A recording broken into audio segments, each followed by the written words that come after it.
चला रे चला, हाँ चला रे चला, स्वच्छ भारत अभियान चला। चला रे चला, हो चला रे चला, स्वच्छ भारत अभियान चला। सबके स्वास्थ्य का कर ध्यान चला। चला रे चला, हाँ चला रे चला, स्वच्छ भारत अभियान चला।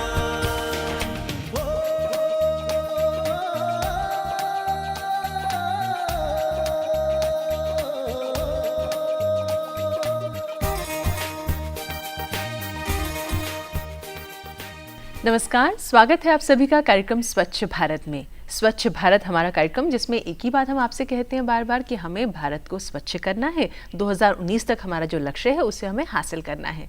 लेकिन ये स्वच्छ भारत अभियान जो है ये मिशन है क्या? क्या ये खुले में शौच की समस्या से निपटारा है? क्या ये कूड़े कचरे की बात है?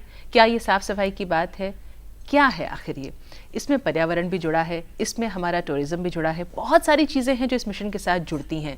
इन सब को समझने की कोशिश एक बार फिर नए सिरे से करते हैं आज, क्योंकि आज कार्यक्रम में जो हमारे मेहमान हैं वो पिछले 17-18 वर्षों से बात करें अगर विज्ञान की, बात करें पर्यावरण की, तो उस क्षेत्र में शोध करते आ रहे हैं, पत्रकारिता से भी जुड़े हैं।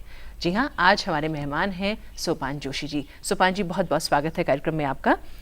तो जैसा कि हमने अभी कहा कि आप 18 वर्षों से जुड़े हैं इस क्षेत्र से, बात करें पर्यावरण की, बात करें अगर हम जो शोध आप करते आ रहे हैं विज्ञान के लिहाज से भी बात की जाए, स्वच्छ भारत जो हमारा मिशन है वो कहाँ जुड़ता है यहाँ? स्वच्छता और शुचिता ये ऐसे विषय हैं जो एक माला में हमारे जीवन का लगभग हर पहलू जोड़ते हैं। मुझे ये सबक मिला आज से कोई 10-12 साल पहले, जब मैं एक रिपोर्टर का काम कर रहा था और मैं खेती पे शोध करता था, खेती पर रिपोर्ट्स भी लिखता था। उस दौरान मुझे ये समझ में आया था कि हमारी मिट्टी से बहुत सारे उर्वरक गायब हो रहे हैं। सरकार इसकी भरपाई करने की अपनी तरह से कोशिश करती है।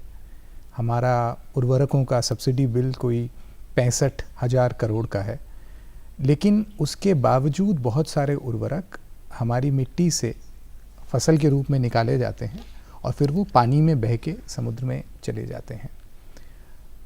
ये उसका एक पहलू था, शौचालयों की खराब डिज़ाइन और मैले पानी को साफ न करना है। और आगे चल के ये समझ में आया कि हमारे देश में जो सबसे गंभीर बीमारियां हैं उनके फैलने का स्रोत हमारा ही मल है। ये बीमारियां कहीं और से नहीं आती, कुछ रोगी लोगों के शरीर से इसके रोगाणु निकलते हैं और कई लोगों तक पहुंच जाते हैं।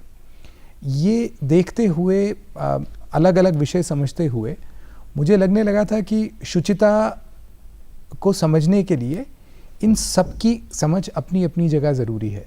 तो पिछले कुछ 3-4 साल से मैं इसी विषय पर शोध करता रहा हूँ और कुछ अच्छे जानकार लोगों का सत्संग मुझे मिला है, जिसकी वजह से कुछ इसकी पते की बातें समझ में आई हैं। जी। तो जो पते की बातें आप कह रहे हैं, अगर थोड़ा सा हमारे दर्शकों को समझाना चाहें आप। खुले में शौच जाना, आप पाएंगे इस पे बहुत बातचीत होती है। वो बातचीत क्यों होती है ये समझना ज़रूरी है। एक समय हम लोग सभी खुले में शौच जाते थे और गाँव के पास हर गांव की अपनी निस्तारी की ज़मीन होती थी, जहाँ पे मवेशी चरते भी थे और जहाँ मैले हमारे मलमूत्र का प्राकृतिक संस्कार हो जाता था, जिसमें ज़मीन से निकले उर्वरक वापस ज़मीन में लीन हो जाते थे। ये बात एक ऐसे ज़माने की है जब हमारी आबादी आज से 4 गुना कम थी। आप आज़ादी के समय ही हमारी आबादी 33 करोड़ के आसपास थी जी। और पिछले 67 साल में ये चौगुनी से ज़्यादा बढ़कर आज 120 करोड़ के आसपास पहुंच गई है। जब लोग इतना बढ़ जाते हैं तो जगह की परिभाषा बदल जाती है जी। परिवार में अगर 2 लोग हों तो 2 कमरे का घर पर्याप्त होता है, लेकिन जब परिवार में 10 लोग हों, 15 लोग हों तो 2 कमरे का घर छोटा पड़ता है। सही बात है। उसी तरह से हमारे निस्तार की ज़मीन अब बहुत कम पड़ चुकी है और इतने लोगों का खुले में शौच जाना बहुत खतरनाक सबब बन चुका है। इसके कई उदाहरण मिल जाते हैं। जी, लेकिन सुपान जी, हमने ये देखा है अक्सर जब जो बात आपने उठाई है, अब आप लोगों से बात करें तो लोगों का कहना ये होता है कि खुले में शौच कोई समस्या नहीं है, हमारे यहाँ तो हमेशा से ऐसा होता है, हमारे बड़े बुजुर्ग करते आए हैं। तो उनको ये समझाना कि वो समय और था, ये समय और है, हमारी ज़रूरतें बदल गई हैं, क्या कहेंगे आप? समय तो हमेशा ही बदलता रहता है और जो चीज़ें समय के साथ बदलती नहीं हैं उनमें विकार आ जाते हैं। बिल्कुल। और ये प्रकृति का नियम है कि कोई भी संरचना जब अपना जीवन पूरा कर लेती है तो वो मृत्यु को प्राप्त होती है। कोई जीव ऐसा नहीं है जो मृत्यु से बच पाया है। तो उसी तरह से हमारे व्यवहार, ये हमारे शास्त्रों में बहुत पहले से लिखा गया है कि धार्मिक आचार देश और काल से तय होता है और हर धर्म में स्वच्छता को लेकर, शुचिता को लेकर कई तरह के निर्देश रहे हैं। कई तरह के हर धर्म ने कहीं ना कहीं ये कोशिश करी है कि लोगों में सफाई का मोल हो, वो मूल्य लोगों में रहे। और ये समय के साथ बदलेगा, जो समय के साथ बदलेगा नहीं उसकी खाद बन जाती है। जी, सुपान जी, इसी बात में आपने जो बहुत अच्छी बात कही कि धर्म से इसको हम जोड़ें, अगर वो सही बात है, हमारे यहाँ परंपरा भी रही है साफ़ सफाई की, लेकिन उसमें फिर एक और आयाम जुड़ता है कि साफ़ सफाई हम तो कर लें, कूड़ा फेंक दें दूसरे के घर के बाहर या अपने घर से उसका निपटारा करें और हमें कोई फ़र्क नहीं पड़ता कि हमारे गाँव में, बस्ती में, ज़िले में गंदगी फैली हुई है। तो ये सोच का एक और आयाम है, इस पर क्या कहेंगे आप? हमारा पेट और हमारी आंत ये वो इलाका है जहाँ पर हमारा बाकी सारी दुनिया से सबसे करीबी संपर्क होता है। हम जो भी खाते हैं वो हमारे शरीर में जाता है और वो हमारे शरीर से होकर मल मूत्र के रास्ते बाहर निकलता है। हमारे शरीर में आजकल ये सारी नई शोध बता रही है कि हमारे अपनी कुल कोशिकाओं से 10 गुना ज़्यादा दूसरे जीव हमारे शरीर में रहते हैं और वो जीव समय समय पर हमारे मल के रास्ते बाहर भी निकलते हैं। उसका एक उदाहरण ये है कि एक व्यक्ति एक दिन में तकरीबन 200 से 400 ग्राम मल त्यागता है और उस 1 ग्राम मल में 1 करोड़ वायरस हो सकते हैं। अच्छा। या कोई 10 लाख बैक्टीरिया हो सकते हैं 1 ग्राम में। कोई 1000 परजीवी प्राणियों की पुटियां हो सकती हैं। कीड़ों के अंडे, तकरीबन 1 ग्राम मल में 100 कीड़ों के अंडे पाए जा सकते हैं और पाए गए हैं। 140 प्रकार के वायरस मनुष्य के मल में अब तक ढूंढे गए हैं। तो हमारा मल जो निकलता है वो केवल उतनी सामग्री नहीं है जो बाहर निकलती है जी। उसमें कई जीव के रूप भी मौजूद होते हैं और इन्हीं में कई रोगाणु भी होते हैं जी। इन रोगाणुओं का सबसे बुरा असर बच्चों पे पड़ता है और कुछ वैज्ञानिकों ने इस पे शोध करके ये पता किया था कि हमारे देश में सभी बच्चों में कम से कम 45% बच्चे ऐसी बीमारियों से कमज़ोर और दुर्बल रह जाते हैं जो मल से फैलती हैं। अच्छा। उनका एकमात्र फैलने का स्रोत जी मनुष्य का मल है। इसमें तपेदिक आ जाएगा, इसमें पेचिश आ जाएगी, इसमें कई तरह के पेट के रोग आ जाएंगे। और हमारे जैसे देश, विकासशील देश या गरीब देश, उनकी गिनती अगर पूरी करी जाए तो हर साल कोई 22 लाख 5 साल से कम उम्र के बच्चे ऐसी बीमारियों के शिकार होते हैं जिनका फैलने का एकमात्र कारण मलमूत्र है। तो सुपान जी, क्या हम ये माने कि हमारे जो लोग देख रहे हैं ग्रामीण क्षेत्रों की अगर हम बात करें विशेषकर, तो वहाँ जो महिलाएं हैं, बच्चे हैं, जो परिवार के लोग हैं, क्या वो इस बात को समझ नहीं पाते हैं कि जिस चीज़ को वो बहुत सिंपल चीज़ मान लेते हैं, चाहे कूड़ा करकट हो, चाहे शौच मल की बात करें हम, उनको ये नहीं समझ में आता कि इससे पर्यावरण की बात हो, उनके अपने स्वास्थ्य की बात हो, कितना नुकसान वो जाने अनजाने में पहुँचा रहे हैं। इस तरह की ज़्यादातर जानकारी पिछले 100-125 साल में इकट्ठी हुई है और इस पर ज़्यादातर जानकारी हमारे देश से बाहर इकट्ठी हुई है। जी। पहले बाहर के मुल्कों में भी लोगों को नहीं पता था, और ये समझ स्वाभाविक रूप से मनुष्य में इस तरह की जानकारी नहीं हो सकती। तो किसी पर ये बोझा डालना कि उनके व्यवहार की वजह से दूसरे लोग परेशान हैं। पहली बात तो खुले में शौच जाने से इस तरह की बीमारियां जो कोई व्यक्ति फैला रहा होगा, उसका ये ध्येय नहीं होता कि वो बाकी लोगों को बीमार कर दे। उसका वो केवल अपने शरीर के नित्यक्रम से नित्यक्रम में लगा हुआ है। जी। लेकिन हमारे मल में इतनी तरह के रोगाणु हो, वो रोगाणु अपना विजिटिंग कार्ड नहीं भेजते, उनसे हमारा कोई परिचय नहीं होता, उनमें से किसी का नाम हमें नहीं पता होता। तो ये ऐसा पाप नहीं है जो जानबूझ के किया जाए, ये अनजाने में हुई दुर्घटना है। लेकिन जो काम हो रहा है, जाने अनजाने में गलतियां अगर हो रही हैं, तो जानबूझकर ऐसे प्रयास भी किए जा रहे हैं जिससे इस मिशन को हासिल किया जा सके, इस तरफ कदम और अच्छे से बढ़ाए जा सके। तो इसी कड़ी में आपको लेकर चलते हैं पानीपत और वहां देखते हैं किस तरह का काम हो रहा है। हम जानते हैं कि महिला की निजता और प्रतिष्ठा के लिए घरों में शौचालय होने आवश्यक हैं। हम जानते हैं कि बीमार मां के लिए घर में शौच की सुविधा उसके जीवन को कुछ आसान बना देती है, लेकिन फिर भी हम घरों में शौचालय नहीं बनवाते। आज भी भारत के करीब 53% घरों में शौचालय नहीं है।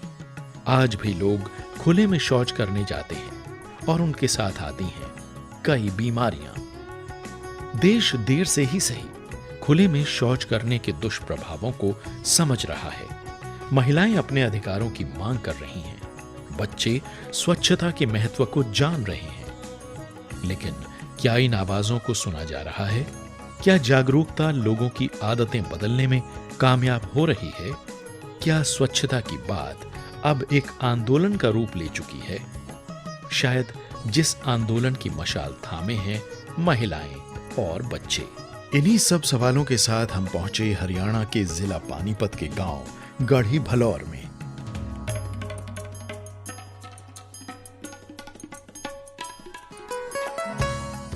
कभी इस गांव में गंदगी से भरे गड्ढे थे, टूटी कच्ची सड़कें थीं और खुले में शौच का अभिशाप था।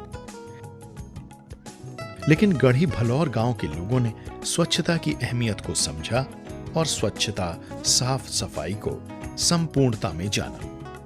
गांव में घुसते ही साफ सुथरी सड़कें और सड़कों के किनारे पर लगे हरे भरे पेड़ पौधे आपका स्वागत करते हैं।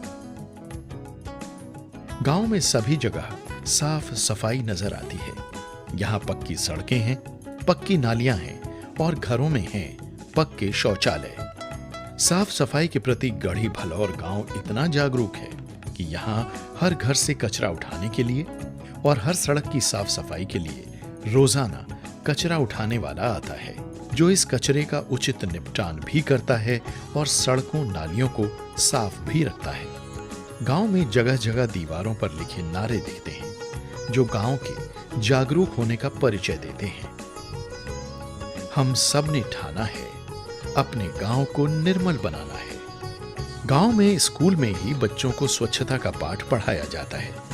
बच्चे खाने से पहले और शौच के बाद हाथ धोने के अभ्यस्त हैं। स्कूल में पक्के शौचालय हैं और गांव वालों के घरों में भी। गांव में बच्चे स्वच्छता फेरियां लगाते हैं और अपने साथ दूसरों को भी अस्वच्छता के खिलाफ जंग में साथ देने का आह्वान करते हैं। गढ़ी भलौर गांव स्वच्छता के मायने जान गया है। वो जानता है कि खुले में शौच रोगों को खुला निमंत्रण तो है ही, साथ ही महिलाओं की निजता और प्रतिष्ठा का भी सवाल है। गांव में सरपंच, बच्चों और बड़ों का साथ देखकर हमें भी लगा कि अब गंदगी इस गांव में पैर पसारने से पहले कई बार सोचेगी। जुड़िए इस स्वच्छता आंदोलन से, ना कीजिए खुले में शौच को, अपनाइए स्वच्छता को आज और अभी से, कल शायद देर हो जाए।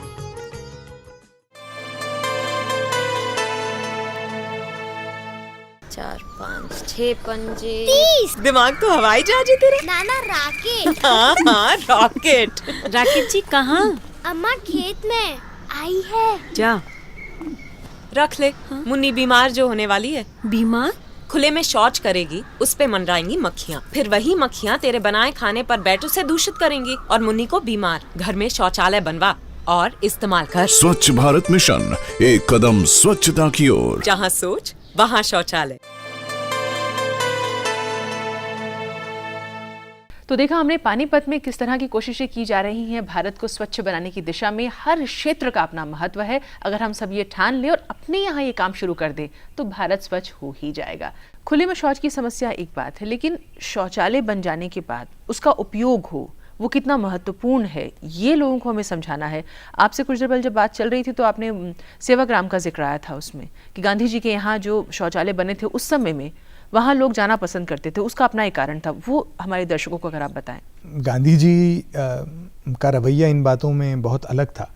गांधी जी जब सेवाग्राम आए तब उन्होंने 100 रुपए में अपना घर बनाना तय किया था।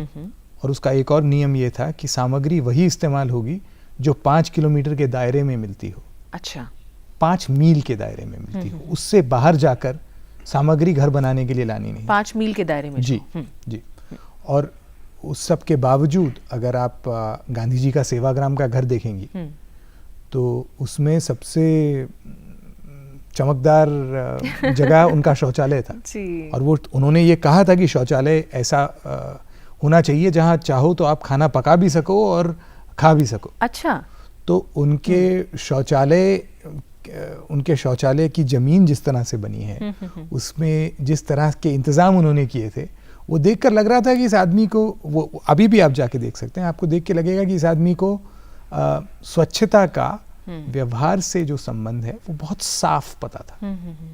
और वो अपने शौचालय में बैठते बैठते भी काम कर लेते थे क्योंकि शौचालय में ऊपर से आवाज़ चली जाती थी और बगल में प्यारेलाल जी या महादेव भाई बैठ के उनसे कामकाज की बातचीत पूरी कर लेते थे। और वो शौचालय आज भी आप देखें तो उसमें प्रकाश है, उसमें वो हवादार है और वहाँ रहकर किसी को ये भास नहीं होता कि मल त्याग कोई घृणित काम है, उसमें कहीं घिन नहीं जुड़ी हुई है। बहुत हद तक हमारे यहाँ जिस तरह के शौचालय बनाए जाते हैं, चाहे वो किसी भी तरह के साधनों से बनाए गए हों, वो इतने जतन से नहीं बनाए जाते। जतन जब आप कहते हैं क्या समझा जाए?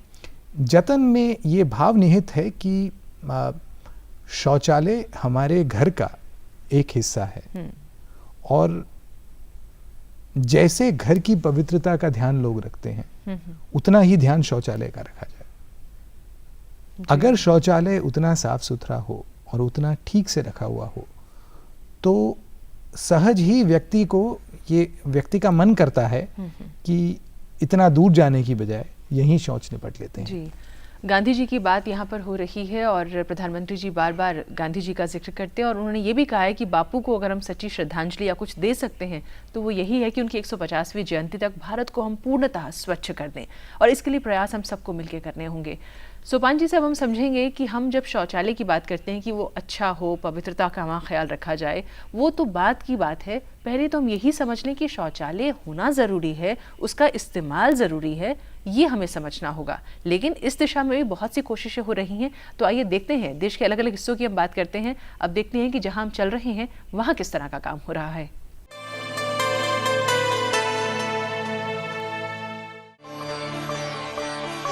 पूरे देश में स्वच्छ भारत मिशन शुरू हो गया है और पूरा देश ही गंदगी को दूर करने की कोशिश में जुट गया है। अगर राज्यवार आंकड़ों पर नजर डालें तो कुछ राज्यों की स्थिति बेहद अच्छी है और कुछ की बेहद खराब। अगर पेयजल एवं स्वच्छता मंत्रालय की जारी परियोजनाओं की स्थिति से जुड़े इन आंकड़ों पर नजर डालें तो सिक्किम जैसे पूर्णतः स्वच्छ राज्य के बाद अब त्रिपुरा, हिमाचल प्रदेश, उत्तराखंड, हरियाणा, कर्नाटक, तमिलनाडु, केरल आदि राज्यों में घरेलू से लेकर स्कूल में भी शौचालय बनने का काम लगभग पूरा हो चुका है। और अब तो होड़ इस बात की है कि सिक्किम के बाद दूसरे नंबर पर पूर्ण स्वच्छ राज्य का तमगा किसे मिलता है। लेकिन यहाँ ये बात समझने की है कि ये सिर्फ वो आंकड़े हैं जो सरकार द्वारा चलाई जा रही परियोजनाओं की स्थिति बता रहे हैं। ऐसे कई क्षेत्र हैं जहां अभी तक परियोजना नहीं चल रही है और मूल स्थिति काफी खराब हो सकती है। आंकड़ों की बाजीगरी में न फंसकर हम सब सफाई करने का जो प्रण ले चुके हैं उसी पर डटे रहना होगा। सफाई स्वच्छता का कार्य सिर्फ 2 या 4 दिन का नहीं बल्कि एक सतत चलने वाली प्रक्रिया है। भाई रोज कूड़ा कचरा पैदा होता है तो रोज ही उचित निपटारे की व्यवस्था भी तो करनी होगी। लेकिन पहली बात तो यह है कि कचरा कम से कम पैदा किया जाए और इधर उधर न फैलाया जाए। इसी तरह शौचालय बनवाए जरूर, लेकिन उसे साफ भी रखें और नियमित रूप से उसका उपयोग भी करें। कई आंकड़ों में शौचालय तो बन गए हैं लेकिन उनका उपयोग लोग नहीं कर रहे हैं और खुले में शौच के लिए जा रहे हैं। तमाम प्रयासों के बावजूद आज भी 50% से अधिक आबादी खुले में शौच के लिए जाती है। दुख की बात है कि भारत से आर्थिक रूप से पिछड़े देश जैसे Bangladesh, Kenya, Congo, Malawi, Burundi और रवांडा में भी खुले में शौच की समस्या लगभग ना के बराबर है। देश के 40% लोग बिहार, मध्य प्रदेश, राजस्थान, हरियाणा और उत्तर प्रदेश में रहते हैं और इन राज्यों में करीब 45% घरों में शौचालय नहीं है। दुनिया में खुले में शौच के लिए जाने वाला हर तीसरा व्यक्ति इन 5 राज्यों से है। अध्ययन में सामने आया है कि इनमें कई घरों में शौचालय होने के बावजूद लोग खुले में शौच के लिए जाते हैं। यानी सुविधा देने के बावजूद लोगों की मानसिकता बदलने के लिए अभी और कार्य करना होगा। खुले में शौच जाते ये लोग हमारे बच्चों की भारत को स्वच्छ बनाने की मेहनत को बेकार कर रहे हैं। पूरा देश स्वच्छ भारत मिशन में साथ है, काम हो भी रहा है, लेकिन सफाई के साथ साथ अब हर व्यक्ति तक पहुंच बनानी होगी और खुले में शौच को रोकने का संकल्प पूरा करना होगा। युद्ध स्तर पर काम करना होगा। सभी को एक बार फिर साथ आना होगा। अपने राज्य के सम्मान का सवाल है और अब तो देश का सवाल है।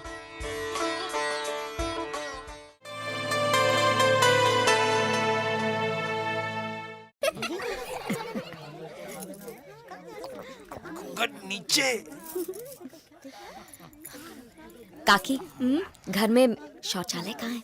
बहू को घर में कहाँ, खुले में ही जाना पड़ेगा। फिर तो तुम घूंघट भी खोल ही दो। एक तरफ तो आपको बहू का घूंघट भी सरकाना गवारा नहीं और दूसरी तरफ उसे खुले में। इस तरह तो हमने कभी सोचा ही नहीं था। तो अब सोचो, घर में शौचालय बनवाओ और इस्तेमाल करो। स्वच्छ भारत मिशन, एक कदम स्वच्छता की ओर। जहाँ सोच वहाँ शौचालय। इस तरह की रिपोर्ट जब हम देखते हैं तो वाकई बहुत प्रेरणा मिलती है और हमें लगता है आप सब लोगों को देख के अच्छा लगता होगा कि जो हम देख रहे हैं हमारे यहाँ भी ऐसा हो जाए।